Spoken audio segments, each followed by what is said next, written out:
Hello friends, and today we are discussing few ethics questions and try to see how what we can write so that we can learn कि भाई ethics के questions में after all what is demanded and what we can write.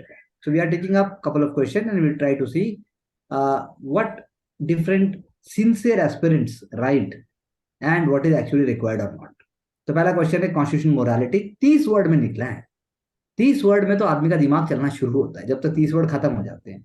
यानी कि basically the question demands only bringing some quality phrases and that too also in comma comma comma form because in 30 words you can not even write a paragraph. फिर भी देखते हैं constitutional morality means the constitutionalism और rule of law based on constitutional and legal precedents defining the morality of individual conscience as well as the collective wisdom of society। कायदे से यहीं रुक जाना चाहिए था, इसको 30 वर्ड हो जाते हैं यहीं पे। ठीक है, 15 मतलब 20 30 वर्ड का मतलब होता है 25 पे खत्म कर दो। एग्जामिनर जानता है कि इतने में समझाया जा सकता है। अब बाकी पॉजिटिव लॉ बता दिया, proper human conduct, liberty, equality, socio political justice, upheld the societal and individual morality which may or may not ethical. अच्छा, आप मोरालिटी को एथिकल और अनएथिकल में भी आपने बता दिया। सारी मोरालिटी तो एथिकल ही है, मोरालिटी कभी अनएथिकल कैसे हो सकती है? नहीं सर, मोरालिटी अनएथिकल हो सकती है ना। हम्म, कैसे आप कैसे यहाँ बता रहे हैं मतलब? सर मैं जैसे बताता हूँ कि सर मेरी इंडिविजुअल मोरालिटी ये कहती है कि मैं जलीला कट्टू जो फेस्ट होता है वो मैं मनाऊंगा। लेकिन सर जो कॉन्स्टिट्यूशनल मोरालिटी है वो ये कह रही है कि जानवर के भी नेचुरल राइट्स होते हैं, आप नहीं कर सकते। इंडिविजुअल मोरालिटी अनएथिकल हो सकती है, लेकिन एथिक्स कभी भी अनएथिकल नहीं हो सकता है। एथिक्स एथिक्स ही होता है, तो हाँ तो मोरालिटी के लेकिन अंदर यहाँ एथिक्स होता है। बिल्कुल सही बोला। तो यहाँ पर जो आपने डिस्क्राइब करने की बात की कॉन्स्टिट्यूशनल मोरालिटी में, अगर आप लेके आ रहे हो, जैसे आप इंडिविजुअल मोरालिटी है, सोसाइटल अपहेल्ड सोसाइटल और individual morality which may or may not be ethical, तो ये लाने की जरूरत ही नहीं थी। Basically that's I want to say, यहाँ पे इसकी जरूरत नहीं है। तो ये हो गया, 30 वर्ड्स में आना चाहिए था। कॉन्स्टिट्यूशनल मोरालिटी को फटाफट बताना था। 5 मिनट का तो क्वेश्चन ही नहीं था। एग्जाम में इसमें तो आपको 2 मिनट देने पड़ेंगे, 3 मिनट मैक्सिमम, क्योंकि 30 वर्ड्स है। 30 words is three three lines.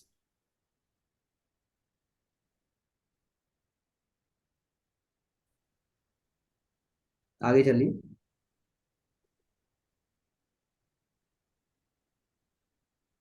अब हम एक और रूप देखते हैं। ठीक है, Indian democracy follows principle of constitutional supremacy here in aspect of constitutional morality become significant. ये हो गया एक तरीके का, आपने एक फ्रेज बोल दिया, पॉइंट बोल दिया। Preamble is a part of constitution which also plays vital. तो यानी वर्ड बोझ नहीं होना है, कम शब्दों में ज्यादा बात बतानी। आप सीधा बोल सकते हो constitutional morality helps in enforcing constitution. Constitutional morality helps in interpretation, जैसे बाबे जुडिशरी और जो बात बोली है।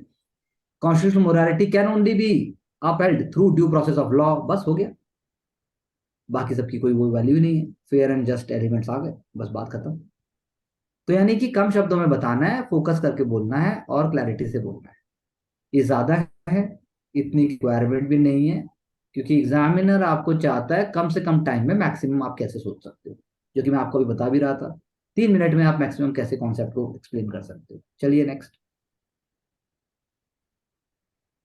discuss the role of ethics or values in enhancing the following three major components of comprehensive national power versus human capital: soft power, culture and policies, and social harmony। 150 words में बताना है। Role of ethics and values, three major components of comprehensive national power. क्या क्या बोली उसने? Human capital, soft power and social harmony. तो चलिए देखते हैं कैसे हमें लिखा। Ethics and values are the major determinants in enhancing India's comprehensive national power on the basis of established universal standards of right and wrong। ठीक है, और थोड़ा छोटा हो सकता था। Human capital by promoting the spirit of duty, career orientation. तो आप उसके अंदर कर्मयोगी लेके आते हैं, अगर इतना ही शौक है ये लिखने का तो। Enhance essential traits like discipline, hard work and performance efficiency. इसमें आप जो है डीओपीटी की और भी कई स्कीम्स हैं, और उसके बाद जो है गवर्नमेंट ने कई चीजों को प्रमोट करने के लिए ऐसे ट्रेड्स बनाए हैं, वो लेके आना था। Non partisanship neutrality, specially public services, तो जैसे सेंट्रल विजिलेंस कमीशन है या फिर even right to information act है, वो सब अगर ढंग से इंप्लीमेंट किए जाए तो ह्यूमन कैपिटल को प्रमोट करता है एक तरीके से। सॉफ्ट पावर, समझाना नहीं है आपको, और जल्दी से बताना था। वसुदेव कुटुंबकम बहुत पिटा हुआ है, लेकिन कुछ वो नहीं है। ठीक है, सॉफ्ट पावर में आप और कोई चीज लेके आते हैं, जैसे वुमेन। वुमेन को हम जैसे अभी प्रमोट कर रहे हैं, इन द कॉम्बैट फोर्सेस में वुमेन, परमानेंट कमीशन में women, something which is universal but very interesting. Next, फिर उसके बाद जो है बात एथिक्स की हो रही थी उसके अंदर। वैसे भी आपको ये नहीं बताना ये क्या है, एथिक्स कैसे है उसके, सोशल हार्मनी में एथिक्स कैसे वो करता है, नोशन ऑफ डाइवर्सिटी जो है वो कैसे आप जो बता रहे हो सोशल हार्मनी में एथिक्स कैसे वो होगा, ये है ना बात, ये देखना है हमें। तो ये हमने वो तो डिसाइड डिस्क्राइब किया नहीं, हमने तो सिर्फ सोशल हार्मनी वैसे डिस्क्राइब कर दी। Go back to the question again. Question क्या बोल रहा है, रोल बोल रहा है एथिक्स और वैल्यूज का, कैसे बढ़ाएगा ह्यूमन कैपिटल। तो जैसे मैंने पहले कहा, फिर से नीचे लेके आइए। आप आरटीआई को ढंग से प्रमोट करते हो या कोई भी कॉन्सेप्ट को आप ढंग से प्रमोट करते हो तो उससे ह्यूमन कैपिटल बढ़ेगा। नंबर टू लेके आओ। नंबर टू, सोशल हार्मनी के ऊपर जो है, आप जो है सॉफ्ट पावर को जब आप अपने कल्चरल लेगेसी के हिसाब से, अपनी ट्रेडिशनल वैल्यूज के हिसाब से, अपने पब्लिक पार्टिसिपेशन के हिसाब से, अपने एसेंशियल जो नॉर्म्स हैं कंट्री के, जो स्ट्रेटेजिक इंटरेस्ट हैं, वो एथिकली जब आप प्रमोट करते हो और उनको प्रोटेक्ट करते हो तो आपका वो बढ़ेगा। सॉफ्ट पावर की जब आप बात करते हो तो सॉफ्ट पावर के अंदर भी आप ये बताते हो कि भाई हाउ एथिक्स, बात एथिक्स की हो रही है, वेदर इट इज योगा और whether it is other even in Bollywood. So how we are projecting our culture, our nation, and which is projecting actually ethical values will be seen in soft power. तो directly लिखने से answer नहीं होगा। चलिए next. Social harmony में भी ऐसे ही होगा। तो क्या आप सभी को कॉन्स्टिट्यूशनल जो हमने बात पहले मोरालिटी की थी फंडामेंटल राइट्स हैं, या इवन सेकुलरिज्म है हमारे इंडिया में, या बाकी कोई ऐसी कॉन्सेप्ट है जो डाइवर्सिटी को शेड्यूल है, जो शेड्यूल्ड एरियाज हैं, क्या वो हो रहा है जो होना चाहिए, हो गया सोशल, वो एथिकली अगर उसको प्रमोट करोगे सोशल हार्मनी हो जाएगी। तो आपने तो बेसिकली इस कॉन्सेप्ट समझा दिया, उसमें एथिक्स नहीं बताया। चलिए आगे। अब हमने यहाँ क्या किया, देखो एक और सेट ऑफ आंसर है। Ethics and values act as foundational element, बहुत जल्दी से लिखना है, टाइम ही नहीं है। Human capital, labour force is human capital when it is skilled, सही बात है।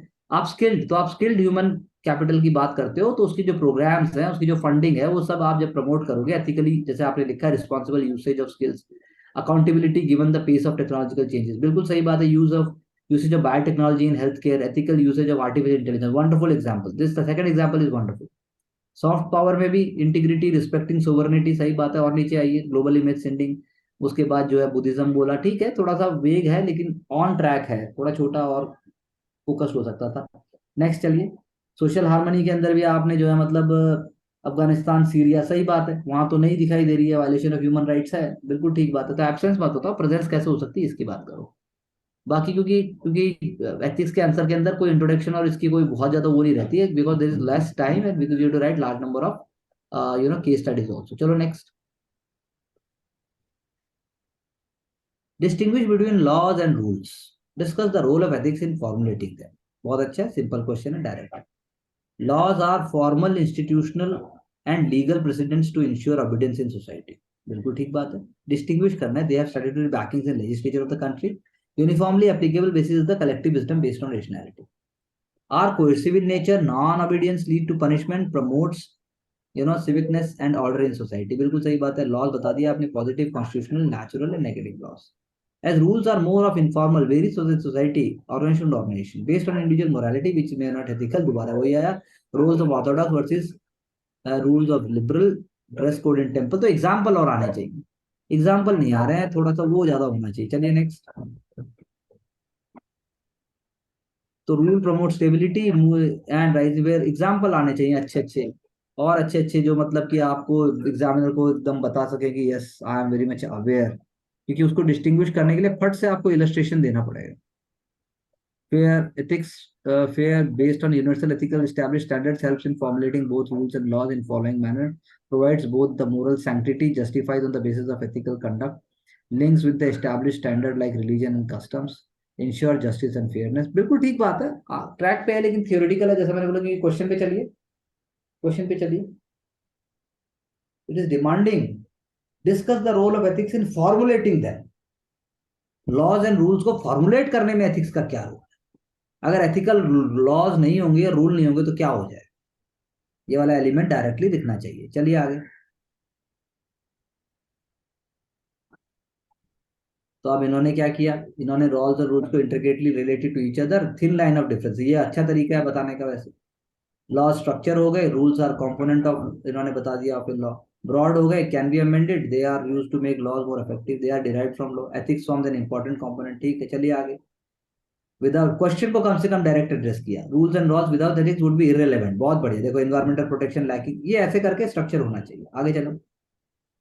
फिर उसके बाद जो है ethical component in laws and rules make them fair, बिल्कुल सही बात है। डेटा प्रोटेक्शन बहुत बढ़िया, एथिक्स। आगे चलिए, और चलिए 3 नंबर। तो डायरेक्ट दिखाई दे रहा है, पढ़ने की जरूरत ही नहीं है। जैसा कि एक बहुत बड़े लीडर कहते हैं कि मैं पढ़ता नहीं हूं, मैं देखता हूं और मुझे सब दिख जाता है। तो ये वैसे ही होना चाहिए आंसर में। चलिए next. Hatred is destructive of a persons wisdom and conscience that can poison a nature's spirit.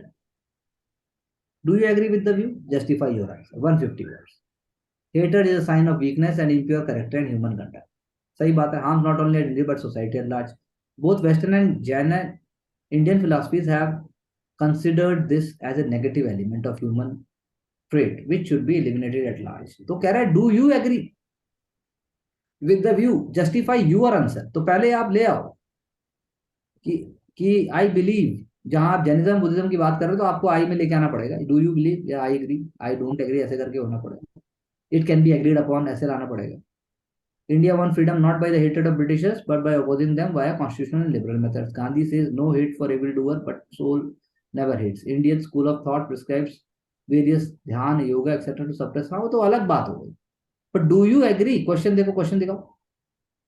Question ये है कि do you agree with the view कि जो हेट्रेड होती है वो पर्सन की विजडम को और कंसाइंस को डिस्ट्रक्टिव बना देती है।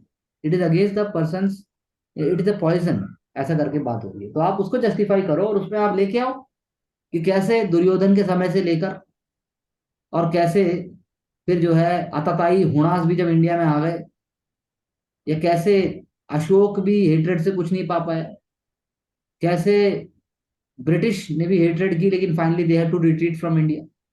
तो कुछ नहीं मिलता। I agree with that. बस बात खत्म। Ravan is not hated despite evil does non important है। ये क्यों बताने की जरूरत है कि रावण को हेट नहीं है? हम तो बात ये कर रहे थे कि हेटेड होगा तो हेटेड गलत है, जो भी आदमी हेट करता है finally it is is a loser और is a loser. Blockchain technology seen with suspicion, ये कहां से आ गया हेट्रेड में भाई? तो कौन हेट कर रहा है इसको? Hence we may conclude that signs of hatred like nationalism, नहीं नहीं, इतने लोग उसको फॉलो कर रहे हैं तो ये वाली बात नहीं हुई ना। हेट्रेड में तो आपको जैसे नफरत, दो कम्युनिटीज के बीच में नफरत, किसी भाषा के प्रति नफरत, किसी कल्चर के प्रति नफरत, किसी एरिया के प्रति नफरत, या उसका आइसोलेशन, वो वाली बात को जानना चाह रहा है। ये बेसिकली आपके बायसनेस और स्टीरियोटाइप को जानना चाह रहा है। चलिए आगे दिखाइए। Hatred leads to spread of negative externalities in the form of increased communal clashes, ethnic violence. Wow. Administrative angles से तो बढ़िया वार मार दिया। Hatred can take many forms and act as weakening forces in social, political, and economic spheres. Do you agree with the view कि hatred से poison होता है तो public property, ट्रैक तो अच्छा आ गया ये, ठीक बात है। Ethnic violence मणिपुर, पॉलिटिकल में बता दिया। चलिए आगे चलिए। कैंपेनिंग, कम्युनल ग्राउंड्स, बिल्कुल सही बात है। चलिए आगे चलिए। तो I think structure can be appreciated up to some extent. Weak global image हो जाती है, इकोनॉमिक हो गया, तो डिवाइड तो करना ही पड़ेगा जैसे ये किया है, कुछ भी करके बनाना ही पड़ेगा। जनरल थियोरेटिकल अप्रोच नहीं चलेगी। Availability of resources, failure to utilize them optimally, hatred leads to favouring particular section. सही बात है। Hatred pull backs a nation from being developed, creating more fissures and preparing collapse in the near future. Good, I think good words, good presentation. Exactly पूरा वो नहीं है लेकिन still on track than the previous one which we were talking. Next. So that's all. Okay, thank you very much. So what all learnings and takeaway we can take? Achal. Sir dynamic examples होने चाहिए और multi dimensional view लेके चलना पड़ेगा। आप ये नहीं है कि इथिक्स का आंसर सिर्फ एथिक्स के बारे में ही बताओगे, आप किसी भी पर्सपेक्टिव से लिख सकते हो। I learn it. Thank you. Divya.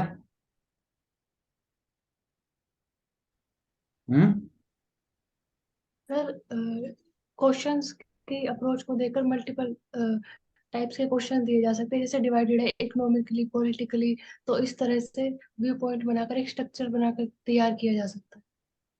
करना पड़ेगा। ठीक बात है। प्रवेश जी।